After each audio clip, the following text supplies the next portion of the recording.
We are live, and I'm joined by Shadi Hamid. He's a senior fellow at the Brookings Institute and the author of two books, Islamic Exceptionalism, How the Struggle Over Islam is Reshaping the World, and Temptations of Power, Islamists and a Liberal Democracy in the New Middle East. Today, he's joined me to discuss Libya and Syria. I've been trying to focus in these interviews on Libya, but the conversation sort of bleeds into Syria very easily, especially when discussing the sort of Western reactions and the left's reaction in particular. You've also written you wrote an article, one of the few articles I've seen defending the NATO intervention a while ago in Libya. Tell us, that's a contrarian position, I think, either on the left or the right of US politics at the moment. Would you agree with that assessment, and why are you being so contrarian, if so? Well, hi. First of all, thanks for having me. It's good to be talking about this with you. So yeah, that piece I wrote a few months back, and the title was a bit suggestive. It was, "Everyone thinks Libya is a failure. Here's why they're wrong." And yeah, it's not a popular view, and that's actually what sort of moved me to write it. It seemed like no one was making this case, and that in retrospect, everyone was sort of in this mode of hand-wringing, saying, "Hey, we should have never gone into Libya. Libya was a mistake." And I wanted to just more carefully examine the assumptions behind those claims, and I think it's really important because what we say about Libya informs what we say about Syria, but it also informs how we look at Obama's foreign policy legacy more broadly. And I think it gets to some really interesting questions about how do we examine whether something was moral, whether something was just, whether something was right after the fact. Does the morality of intervention depend on stopping the mass killing of civilians at the time? Or can we look several years later and say, well, hey, it might have seemed morally correct at the time, but because of how events have unfolded, we can retroactively negate the morality of the intervention. So I think there's a lot there to unpack. Yeah. I think it's very interesting. As you say, there's that no one's been really making the case in favor of the Libyan intervention. Even people who were sort of championing at the time in politics have seemed to have decided it's not something they don't any longer want to be particularly associated with.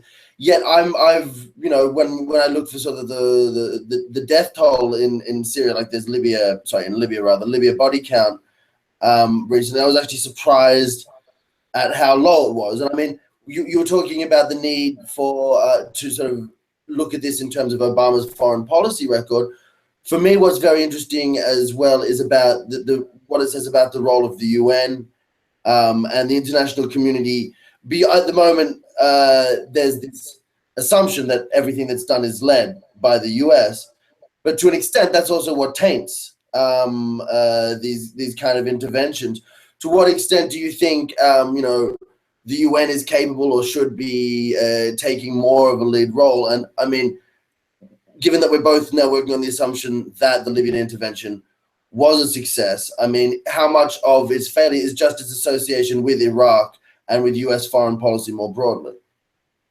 Yeah, so I mean, this is why in some ways President Bush is partly to blame for the very conversation that we're having today, because we're all affected by Iraq. I mean, I'm a child, like my political education depends on two events, 9/11 and the Iraq War. And as someone who was very opposed to the war at the time and participated in protests and sit-ins and what have you, it was very important for me to speak out against what I thought was an unjustified war, and a war that I think for a lot of us who studied the Middle East, we thought kind of self-evidently, hey, this is gonna be a disaster.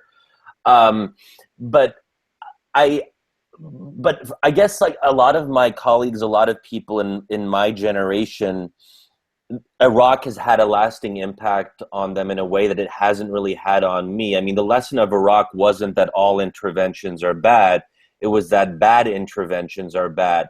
It didn't undermine the broader case in my mind for an American role in the world where the US does in fact take a lead on stopping genocide and mass killing. Those are the two things where whenever that happens and whenever there's a reasonable expectation that we and our allies can act and are willing to act, I think we at least have to have the conversation. And I think we have to find a way to sort of untangle ourselves from Iraq. Yes, there are lessons to be learned, but let's not overlearn the lessons, or let's not learn the wrong lessons for the right reasons, or maybe it's the other way around. And I think that whenever Obama talks about these issues today, you can tell that the kind of ghost of Iraq is lingering in the background. It's always within that broader framework. And I think that's very problematic. And we have to make perhaps an extra effort to not make these very facile comparisons. Oh, well, it didn't work in Iraq, so why would it work in Syria? And I'm thinking to myself, what in the world does Syria have to do with Iraq? Those are two totally different countries, totally different pretexts for intervention. And so when we intervened in Iraq, a civil war resulted after. In Syria, there was a civil war and mass killing, and then we talked about whether or not we should intervene. So even the sequencing is entirely different. Yeah, Just to say one, yeah. I was going to say in Libya, I mean, is exactly that as well. The big difference for me is between Iraq and Syria and Libya is that there were genuine uprisings going on. You know, there was a WikiLeaks document that got circulated and everyone made a big deal because it shows the State Department plotting against Bashar al-Assad from 2006. You know, and it was interesting if you actually looked at it. First of all, this is the Bush administration, and to some extent, the Bush administration is the exception, and Obama's sort of a return to a different foreign, a more sort of mainstream U.S. foreign policy in a way of non-intervention. And Bush was not necessarily. People have now taken what the Bush era was as the real American politics, you know, as if that's that you know that the Bush administration is sort of an exemplar of the standard, when I don't think that's necessarily the case. So first of all, it was a Bush administration cable, not an Obama administration cable. And second of all, it did not list a popular uprising of this kind that we saw in 2011 as one of the ways to threaten the regime. You know, it had a list of things that it wanted to do, including, you know, highlighting sectarian differences and so forth. But the 2011 uprising, the mass protests you saw, that wasn't on the US's list in this cable. And I don't think it was part of any, you know, US foreign policy plot, which is what a lot of the discourse ends up basically reducing those popular uprisings to sort of elements of US foreign policy, which I really don't think they were. Yeah, certainly. And I think that, you know, you've certainly talked about this and written about this, but this issue of the left, I think, losing its moral foundations and making very problematic claims about things that the left should support, which were, in this case, popular uprisings, people demanding freedom, justice, and economic justice, certainly. And kind of reducing that to part of this broader plot and blaming the US and all of this. And I think one of the most troubling things, and it's shocking sometimes to see what people who I might otherwise respect on Twitter are saying about Assad, and in their kind of anti-imperialist vein, they are, you know, essentially lauding Assad and Russia and God knows who else. And I think that, you know, yeah, anyway, a lot can be said about that. We don't want to get into that, but it's just, yeah. One thing that I think is quite different in our approaches, you know, before I mentioned the role of the UN and the US, and how those, you know, the UN is the global institution, had a, you know, its approval in Libya, I think, is a key moral difference as well with Iraq. I'm not sure that you sort of see the UN as having such an important role. When I hear you discuss the US should talk to its allies and go do it. You don't think that there's that the UN should be making the final decision on this? Because in that regard, I would say that's one thing that's surprising, is you've seen lots of surveys of Americans saying that they believe that the UN, not the US, should really be taking the lead in international affairs. Do you reject that? Do you think that the US really has to take a lead even when the UN isn't on side?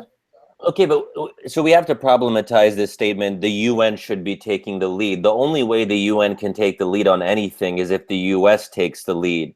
This fiction that any kind of global leadership is possible without a strong US role, I think that's something that, that's a problematic assumption. Time and time again, whether it's things that are approved by the UN Security Council or not approved by the UN, say in the case of Bosnia and Kosovo, the UN is the foremost actor. So that's the first thing. But also, I'm not going to pretend, and this is where some on the left may be uncomfortable with my discourse, is I don't actually think the UN is an important part of this discussion. I'm not going to pretend that I care about it more than I actually do. It would be nice to have UN Security Council approval for things that we think are necessary, just, and important. But we live in a time where there are two powers on the UN Security Council, which as a matter of principle, almost as a matter of religious belief, will oppose anything we try to do when it comes to intervening against mass killing and genocide. And those two veto powers are, of course, Russia, and to maybe a little bit of a lesser extent, China.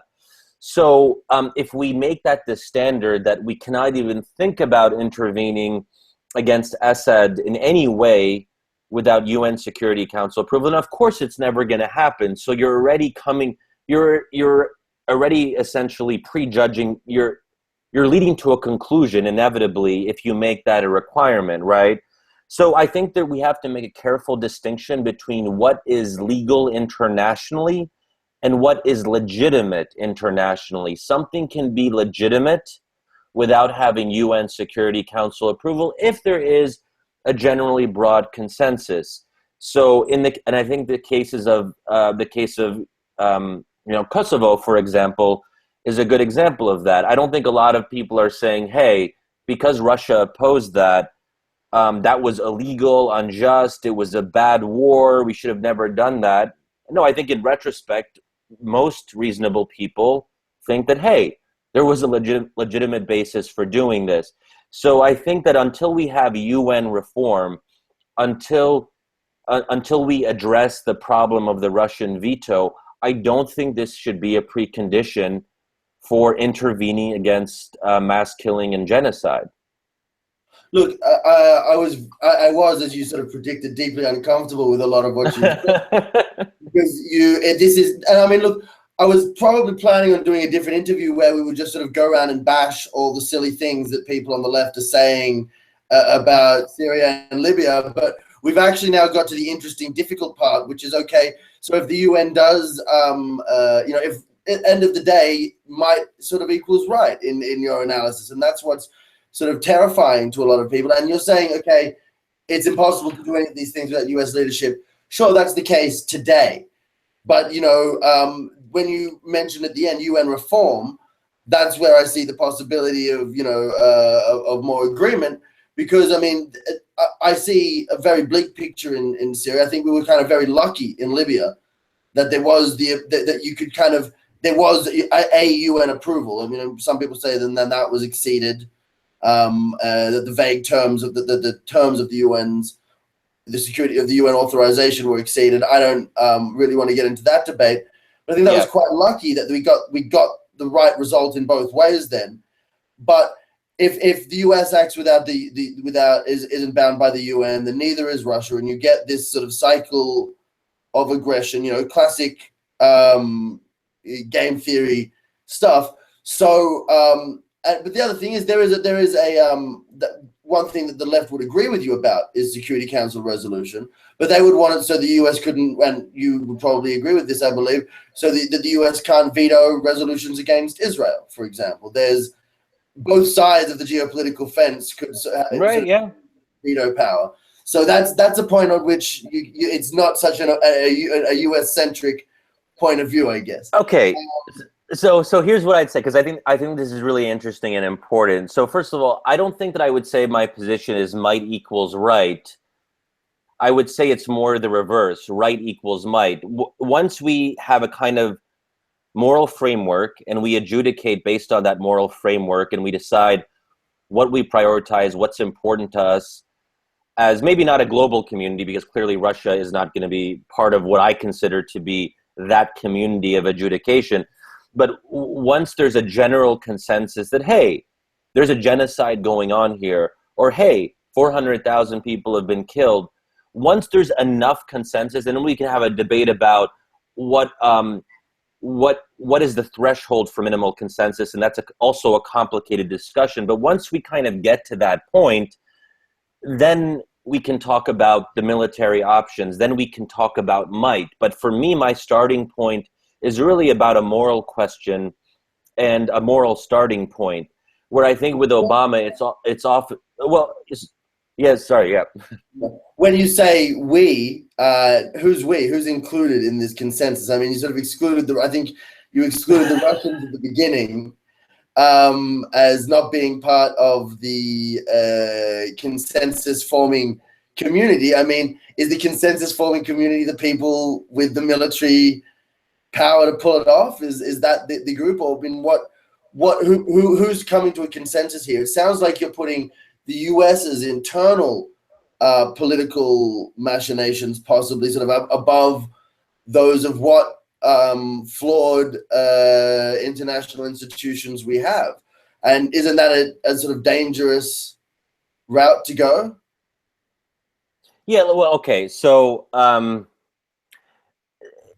again, this is a bit of an oversimplification, but I think the transatlantic community is very important. So I think the US and Europe have to be the foundation of this consensus. And then we work with our allies in the Middle East. If we're talking about an intervention in the Middle East, then are there major powers that are willing to... So, just to put it in different language, so the former and current imperial powers have to okay, well, look...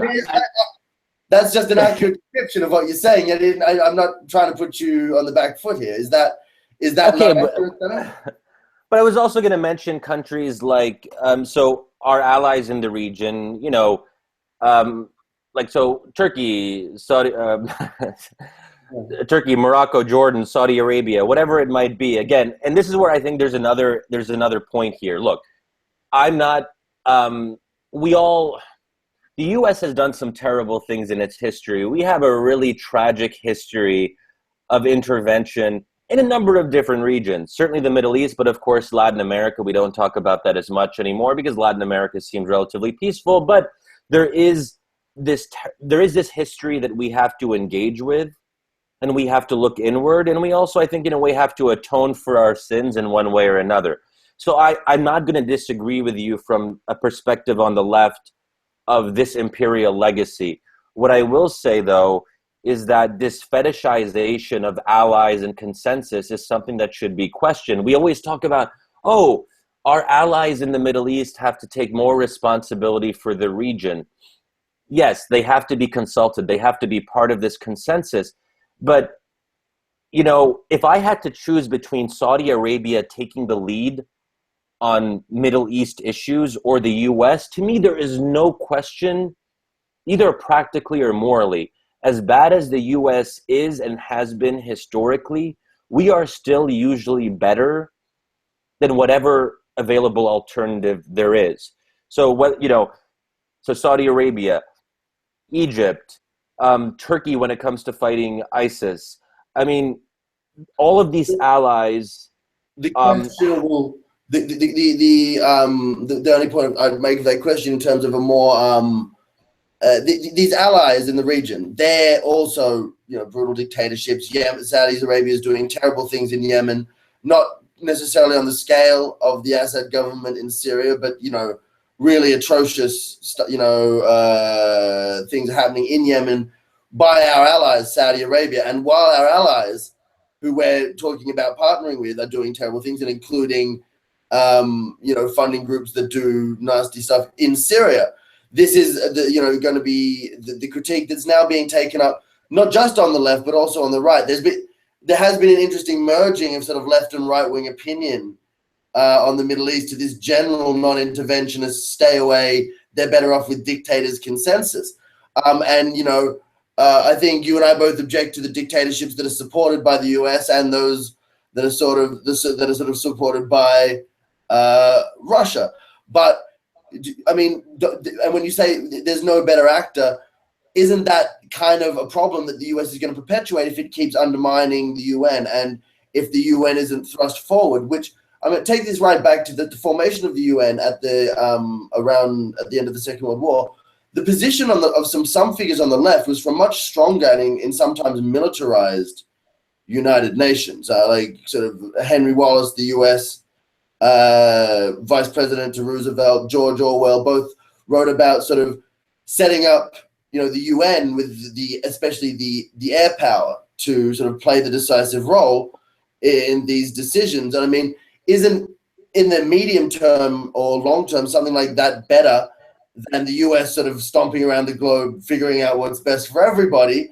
And doesn't the US behaving in that manner sort of undermine that longer term goal? I mean, for me, I think there is probably a difference we've teased out in our position that for me, the UN approval in Libya was very important. And so that's, anyhow, there's a bunch of stuff I've thrown at you there. I'll let you unpack it. Yeah, sure. Okay. Well, first of all, on Libya and the UN, hypothetically, what if Russia hadn't come on board? They came on board reluctantly, of course, and they will never do that again.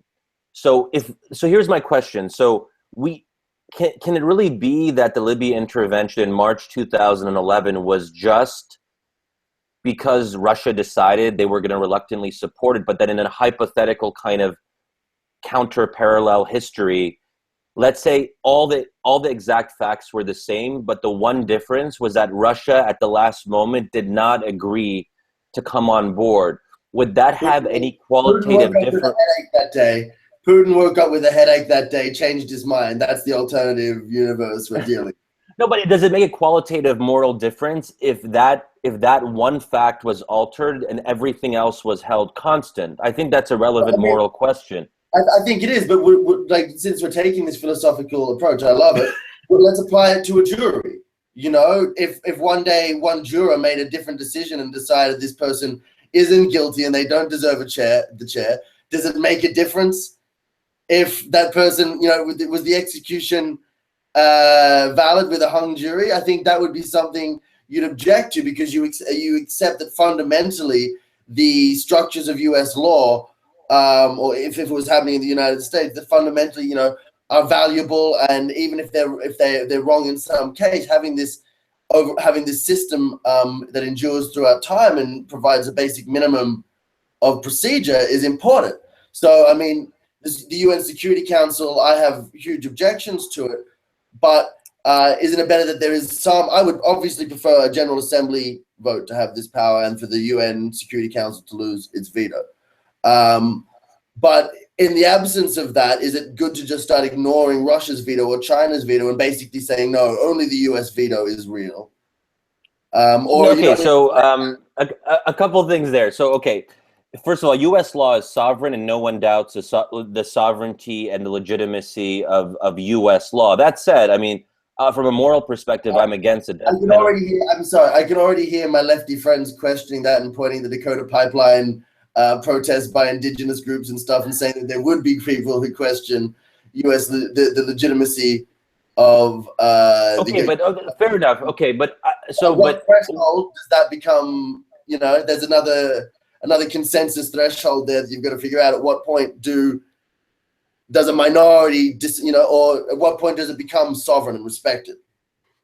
Okay, yeah, but I think that even if we disagree with certain U.S. laws, we acknowledge that, at least most people do, that there's a democratic process, and whatever the outcome is, we might not like it, but we have to accept that this is the law of the land. That said, I'm against the death penalty, and I would rather it be abolished because I don't think that jurors, or really anyone, the state in this case, should be able to adjudicate on the matters of the life and death of U.S. citizens in a courtroom. But that's sort of a different debate. But to unpack some of the previous question, the parallel I'm making though about proceduralism. Yeah, but I don't think that you can compare UN-related proceduralism to, because I don't consider the proceduralism of the UN system to be sovereign or total or entirely legitimate. I do consider the process in the US to be, as a US citizen, to be entirely legitimate. So people can differ on that, right? And it gets to a question of will we ever reach a state where, you know, international law plays a more powerful, legitimate role, and, you know, we'll have to wait and see on that. But on some of the other stuff you mentioned, which I think is important, look, there is a risk. If you follow my train of thought, there is a risk that it could lead to problematic situations. So I'm sort of assuming this ideal of a US that will more often than not do the right thing. Now, it's totally plausible that in the next 20 years, let's say Trump wins, and then after that, it's some other crazy dude, and that's what we just start doing for a while, that we could have US leaders who make very dangerous decisions that destabilize the role, they ignore the UN and all of that. So I'm sort of presuming reasonable people being elected, not Donald Trump. I mean, that's one thing. So I do acknowledge that there aren't going to be clear restraints on a Donald Trump if we simply dismiss international frameworks and the UN framework and so on. So, but I'm not even calling for that. I'm not saying to ignore international law. I'm not saying to ignore international frameworks. I just don't think the UN Security Council should be supreme. I think there is an interesting debate to be had. I mean, I haven't looked at this very deeply. You clearly have more than I, on this question of would it be preferable to have certain decisions dependent on a kind of UN General Assembly vote rather than the UN Security Council. I think that's an interesting conversation that we should have. Of course, it's going to be controversial in the US context for the reason that you mentioned earlier, because of how that would affect resolutions relating to Israel. So I doubt there's going to be an elite constituency in the US for what you're suggesting, but from a kind of theoretical and moral standpoint, I think it's a conversation we should be having. But I return to this issue that the US is bad, but no one is able to tell me who are these great moral actors that the anti-imperialist left wants to follow and stand behind. I've never heard of this alternative vision. And I think that when people are protesting as they were in 2011 and they're fighting and dying on the streets for what they believe to be true, they weren't turning to the anti-imperialist powers for moral guidance. Invariably, they would say, where is the US? We want the US to do the right thing. Time and time again, and I was living in the region at that time, there was almost, even though people knew the US had been bad for decades, and they were angry at the US for all of these reasons, there was still this reservoir of goodwill, this sense that at least America aspired to a kind of moral framework, in theory, even if we don't live up to it. And I think that still inspires people. And we still see that despite the tragedies we've contributed to throughout the world. I agree with you. I was amazed by the scenes I saw in Libya of people sort of expressing, the desire for U.S. intervention and an admiration of the U.S. Right, but that it was always mixed, because it's like, oh, but if they put a single soldier on the ground, we'll fight with Gaddafi to kill them all, right? Like that was something I heard a couple of times. Like, well, they're in the air, acting as our air force. That's great, but if they put soldiers on the ground, it'll get very ugly. So it was this complex love, hate, fear relationship going on, but you sort of ascribe that sort of that call to the US, to a belief in US ideals. I think it's also just a bone deep recognition of US power in the region. They wanted a result right? And like the US was the decision maker about, to a large extent, about would these people stay or would they go? And it's this perverse thing where now we're seeing in Syria, Obama sort of trying to take no position almost, it seems, but in the end that ends up being a decision that Assad will stay. So so here's the thing, and I think you make a really good point that we live in the factual world of US military supremacy. And this is why how do I put this?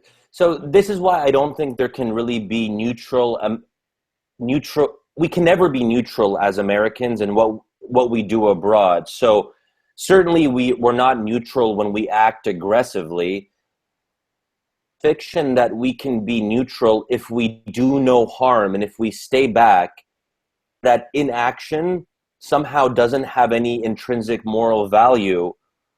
I think that's a very problematic view. Us doing less or doing nothing. It's especially problematic on the left. The left has long said if you are neutral in a situation of injustice, you have taken the side of the oppressor. That's a long-term position that we had on the left. And interestingly, we talked before about Bush sort of ruining things. I remember East Timor as well as Kosovo. East Timor was a situation where you had left-wing people calling for, in Australia especially, for intervention. And I think there was a general consensus that ended up being pretty much a successful intervention, which saved lives, right? But then you could never imagine the left doing that now, Australian left calling for the deployment of Australian troops overseas, basically anywhere. Because here's the problem. I mean, leftist foreign policy positions are untenable, both morally and practically, and we just have to be honest about that. And I realize that some of your viewers might sort of scoff at that, but look, I mean, I think that if you're going to be principled, I think it would be better if you were more specific about what you mean, because people, I can already hear a chorus of my left-wing viewers going, look, no, our policy position was don't invade Iraq. That wasn't untenable. What was untenable was the aggressive position taken by the US. What is it about what left-wing foreign policy are you even referring to? I'm not sure that we have. Really. Okay, well, I'm kind of talking about the traditional anti-imperialist left. So not like left of center, not like American Democrats, but like Jill Stein voters. Like, I'm not to sort of be dismissive of it, but or like kind of the Noam Chomsky position. And Noam Chomsky sometimes you with some of his views, but I think that he struggles with this kind of morally consistent and morally principled. Then at some times we're going to have to side with U.S. military power. There is no way there's no way to escape that in my view. And I think that, so then you have a very contradictory situation for some on the left that they want to be morally principled when it comes to injustice, but the only power that's capable of stopping certain kinds of injustice is the kind of great imperialist bad power of the U.S. along with its military. How do you square that circle? And it also means that the world is morally and I feel like I sometimes feel like you don't take the weight of that, like the number of bodies, seriously. I mean, Vietnam, like, it's funny. I remember there was this the guy who plays Kylo Ren, the new Jedi. He was doing a talk, and he's the actor, and I quite liked him. And then I saw he was doing this thing where he was doing theater for vets, and he was a Marine, and blah blah. And he says, "Oh, it wasn't about politics. I just wanted to defend my friends." And I just couldn't help but think, it's like, yeah, but like, you'd heard of Vietnam when you decided to join the Marines. Like, that's kind of like this thing where you can't not know about the scale of U.S. military misadventure. If you're being nice about it, that's that you could call it misadventure. I was using scare quotes. I think you looked away. I think okay. So I mean, this is another. I'll go on since we're going sort of deep with the thinking here. I mean, there's this phrase that's thrown around a lot: the reality-based community.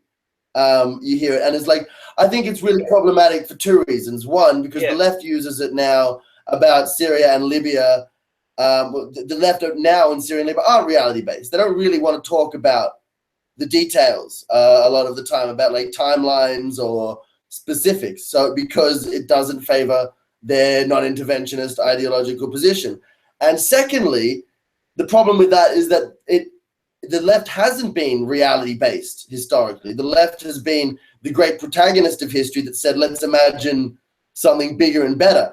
You're taking a sort of more conservative right-wing position that, you know, like we don't have these wonderful structures now. But the left, that's why I feel kind of like what the left should be doing is leapfrogging over your moral standpoint to the one of saying, where is the UN? Why is it cut? What reforms are necessary for it to take the leadership and sort of relieve the US of this role? Because it's clear now, it's been made clear in recent years that when the US retreats, to some extent, Russia or someone else will just fill that void, and they'll be even more violent in many cases. So here's the thing. So while 470,000 Syrians have been killed, we're going to have a discussion about UN reform and that long-term process. I mean, so much tragedy is happening through the world. There's almost like, do we have the luxury to engage in imaginary conversations of things that will probably not happen in our professional lifetimes? Like the UN General Assembly thing might be great as a long-term. So, but like putting that aside, there's a couple things I'd want to say. So you said the left's premise is to be able to imagine. I'm not totally comfortable. I don't think it is anymore. That's my point. Anymore. Abandoned imagining a better world, and it's like, let them stay with Assad, let them stay with Gaddafi. Like even in Egypt, let them stay with another, you know, a new Mubarak, right? Like the left is kind of okay with the status quo, including dictatorship. Yeah. That's true. That's true. Now, but let's take the traditional left position decades ago, or whenever that was still the case, that there was, you know, the left liked to think of itself in those terms at least. You know, so I hesitate to say this because I do realize that it can be taken the wrong way. But even with all its faults, the only viable vehicle for imagining this better world that we're talking about is the transatlantic community led by the US. There's no other way that I can see this coming about in any realistic sense in our lifetimes without not just US moral leadership, but sorry to say it, the application of US military force, of course, in very constrained situations. No one is calling for large-scale Iraq-style invasions here. So I would say that, but also on some of the broader points, the US has, in a historical sense, unprecedented military and economic power and viability, right?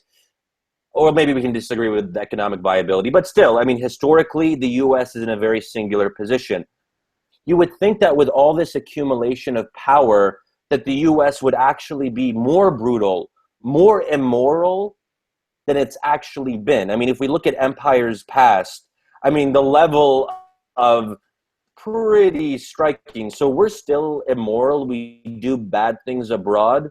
But I think if we look at it in a more comparative sense, it could be a lot worse. If Russia was in our same position now, then I think we'd be longing for the days of US imperialism, because at least we care, or pretend that we care, about not just going into a village and just randomly killing people.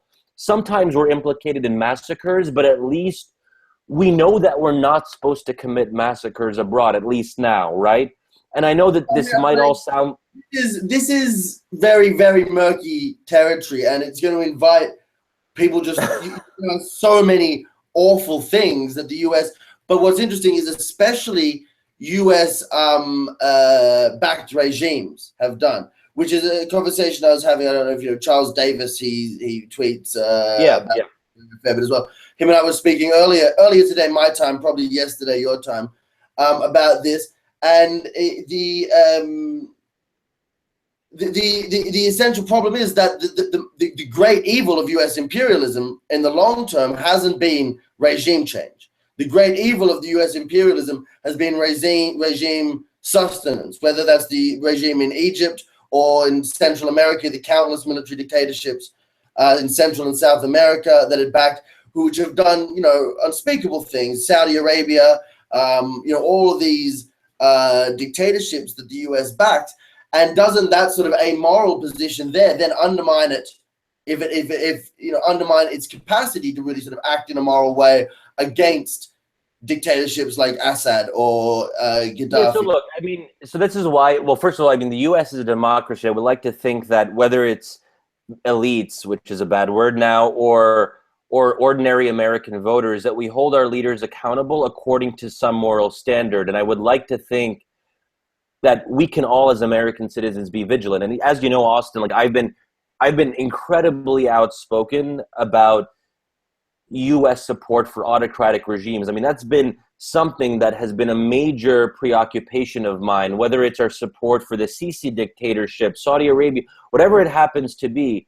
I think that's a very problematic aspect of US foreign policy. And I've always talked about using, like, forget about the military now, but using financial and economic pressure to really introduce consequences to allied dictators who contradict what we consider as Americans to be American values. So I would say that. So I would hope that as we continue to do bad things abroad, and the US will make mistakes if it intervenes in various countries, that we will all be vigilant and call out the US and the US military if we do things that are unacceptable to us as Americans. So that's one thing I would say. But look, we're talking about a world that is morally complex, and there isn't, I mean, what is the solution? Will there ever be a quote-unquote imperial power that reaches some level of leftist idealism? It's impossible. It will never happen. So actually, I think you're wrong there. And what's really interesting is this contradiction you see in history with empires and idealism. The Roman Empire had its whole set of religious ideals about democracy, which they created this internal egalitarianism, and that may in fact be part of the reason they were able to outcompete and dominate so many of their neighbors. You see it the same with the British Empire. Actually, internally, British law was some of the most progressive, and now the US, where you have this internal egalitarian bargain to some extent, that actually makes it more efficient and more powerful as an empire. And in a sense, that's one of the reasons I think that in the long term there's hope, because the forces and nations that have some level of internal egalitarianism will outcompete the more despotic, unfair nations. And I actually think American power is an example of that to some extent. But that, it's not as good on the outside as it is on the inside, and that's there's the danger that look, the U.S. power is, economically speaking, at least, waning, right? Like at the end of the Second World War, the U.S. was 50% of the world of GDP, and now it's about a quarter, and that's the long-term trend as everywhere else rebuilds. And so, what the people on the left were saying, I was saying earlier, about the US building a strong UN, then that was the smart option, because you get out at the top and you have the most control over what the final UN is going to look like. The US, as it continues to diminish as a global force, is going to be forced into some other kind of deal at some other point. So why is it not, even from this US-centric point of view anyhow, we've gotten deep into the theory. I don't know if there's anything in particular. I did want to discuss with you before you left. I didn't even realize, but there was a day of action against the bombardment of Syria in the last couple of days. Were you even aware of this? Apparently, no, I wasn't. Sorry, whose bombardment of Syria? What was it focusing on? I think Russian and Assad regime's bombardment of Syria. Oh, good. I was worried that there was some like weird moral universe where people were protesting against U.S. bombardment of. Well, anyway. Yeah. So what's interesting is Charles Davis, who I was speaking to earlier, actually was writing about the civilians killed by the U.S. Just documenting which civilians have been killed in strikes by the U.S. Against ISIS. And it's funny, the left no longer is upset about that in the case of Syria, and I suggest is even seeming less upset in Yemen and other places, because in Syria and Libya we've bought into this narrative of jihadis are the biggest threat. when for a long time we would be the ones that argue, no, a state, an organized state, can commit much more violence than some ragtag militias. You know, they can get advanced weaponry and planes and blah, blah, blah. We've forgotten that, and we've bought into this line of bombing jihadis is good. So we no longer complain when the US bombs ISIS, but we do. That's interesting. That's interesting. Yeah. So, what you said. So I haven't listened to what Charles Davis has said on this, but I mean, if we think that ISIS has to be fought, at least partly in military terms, then the U.S. is going to be involved in airstrikes in Syria and Iraq. But there's no ideal universe where there would be zero civilians killed. I've never heard of such a military intervention. So I don't know if that should necessarily. I don't know what that tells us. To say that there have been civilian casualties is important in its own right from a principled standpoint, but I don't know what that tells us about the broader justness of military intervention against ISIS. The disinterest was that it shows me the sort of the left dissolving into this reactionary position when it comes to the Middle East, which is, of course, one of the sort of central global issues, that the left has basically adopted a lot of neocon positions, and I think that undermines it across the board.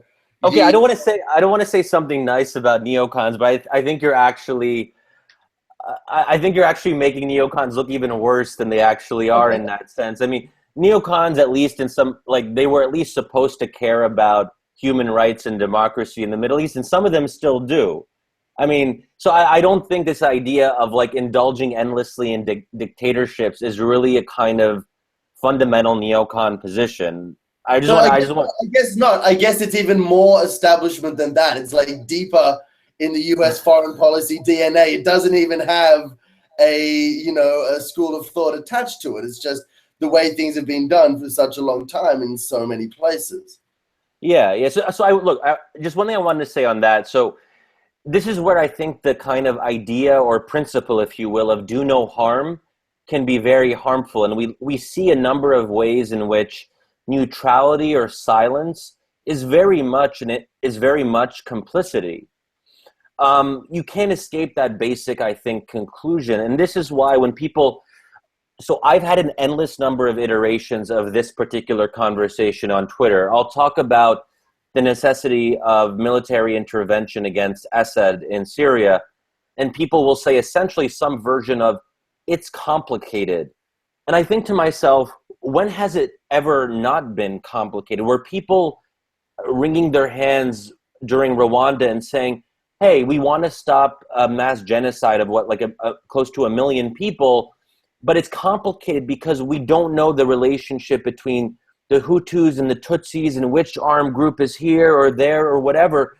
And this is an example of where indulging in this kind of moral complexity is actually really just cowardice, and is very immoral. And I think we have to be very careful about falling into these arguments of it's complicated. I have never argued that Syria is simple or easy.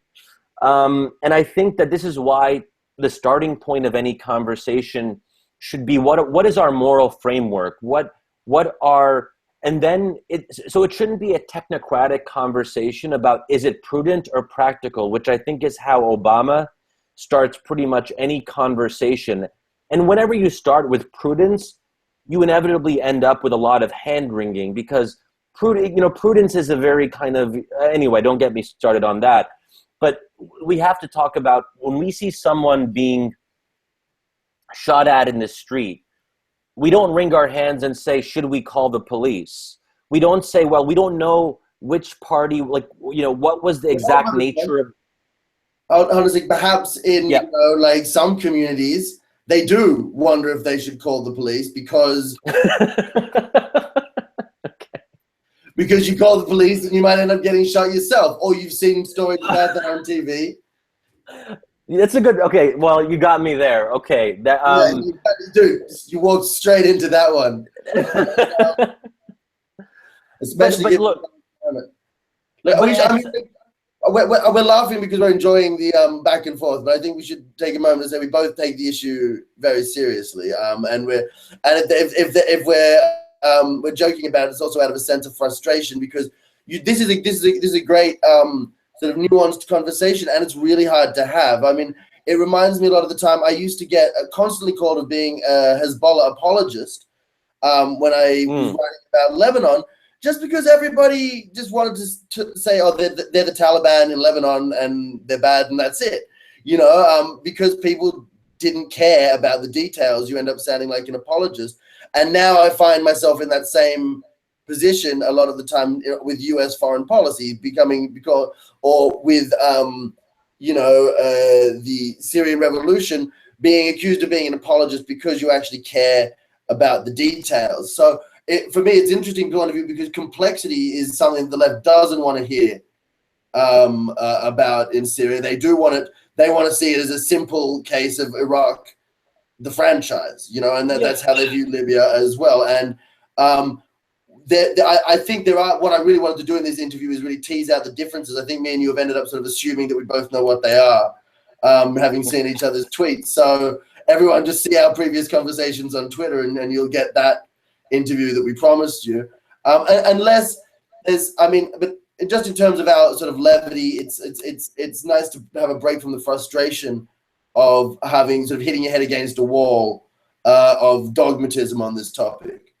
Yeah, well, look, I mean, we also live in a world of absurdity, and I think that we do end up having a lot of gallows humor. Like, even when we're talking about Trump, I mean, the stakes are very high. My life as an American Muslim might change, but we joke about Trump because that's a way of dealing with it, and it's hard.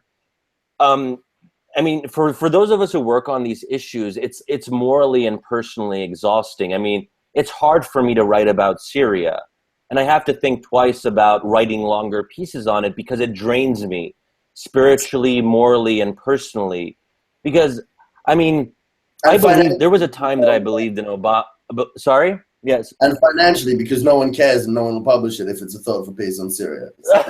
well, look, I mean, because I believed in Obama, and I don't think it had to be this way. I don't believe in the inevitability of history. I think we all make choices. I think powerful people make choices. And I can imagine a number of counterfactual histories. And I think to myself a lot of the time, it didn't have to be this way. And Obama has a lot to be proud of in terms of his domestic legacy, but it will be tarnished. It will be tainted.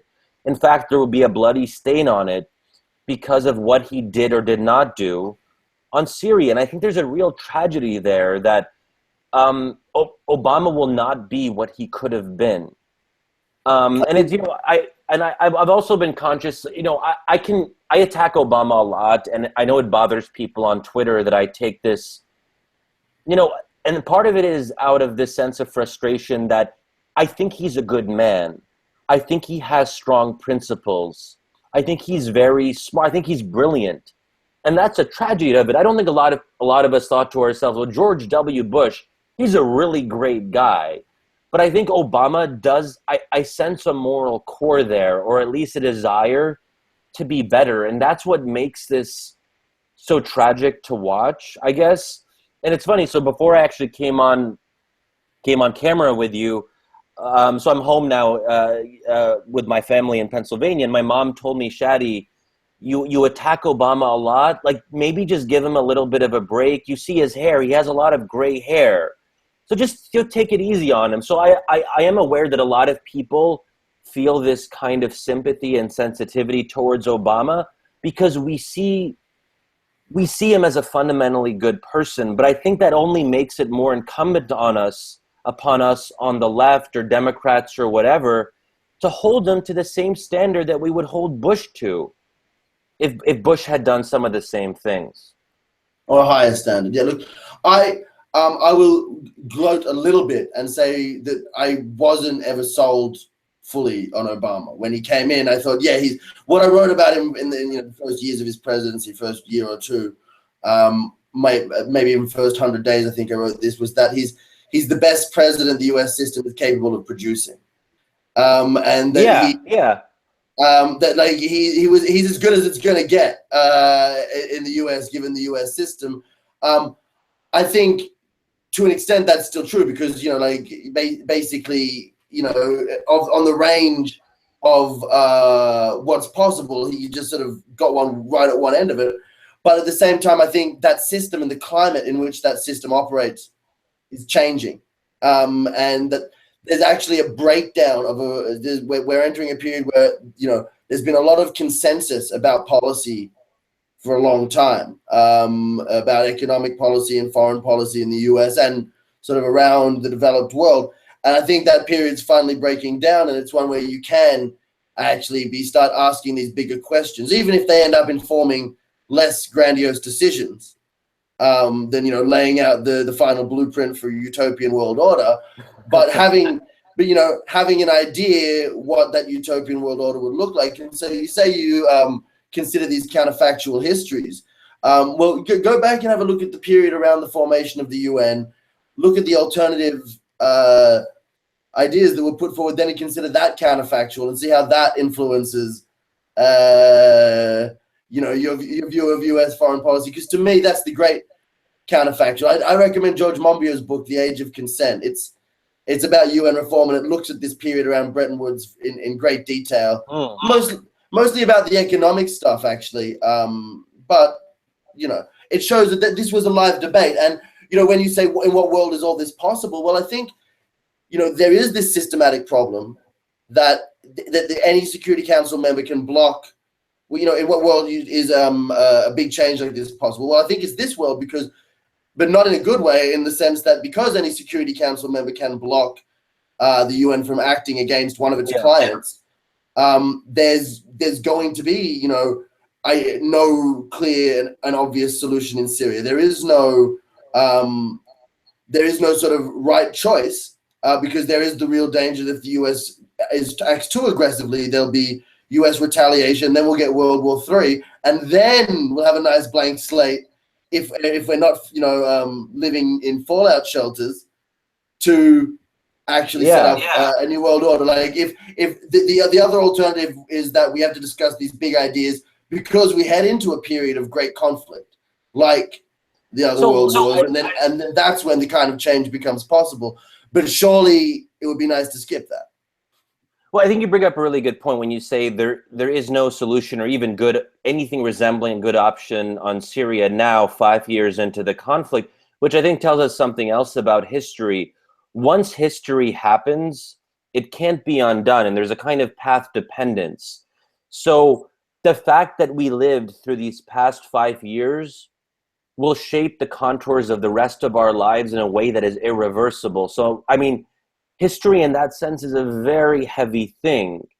And that's why I don't think we should take what Obama has done or not done lightly and say, well, if Hillary wins, maybe she can undo some of the damage. You can't.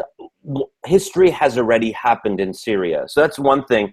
But I really like that. We disagree profoundly on some of these issues. But what I like about our conversation is that we're talking about the bigger ideas. And I think that too often when I get in these deeper issues about, let's say, morality on Twitter, people become very dismissive very quickly.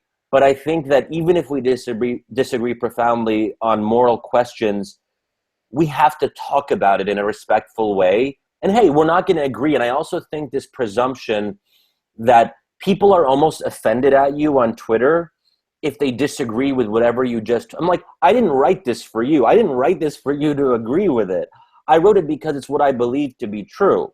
And we can have a conversation about what we both believe to be true. So I think that, well, anyway, it's all just a kind of a long-winded way of saying I really enjoyed this conversation. And Thank you, Austin, for having me. Yeah, no worries. We'll do it again sometime soon, I hope. I hope so. We only just began to solve the world's problems. We just sort of unpicked a couple of the threads that were hanging loose. So, Shadi Hamid's author, senior fellow at the Brookings Institute. Check out his books, follow him on Twitter, and check out my write-up of this article at Important Cool in a week or so. Thank you. Thanks so much, Austin. Talk to you later. Bye-bye.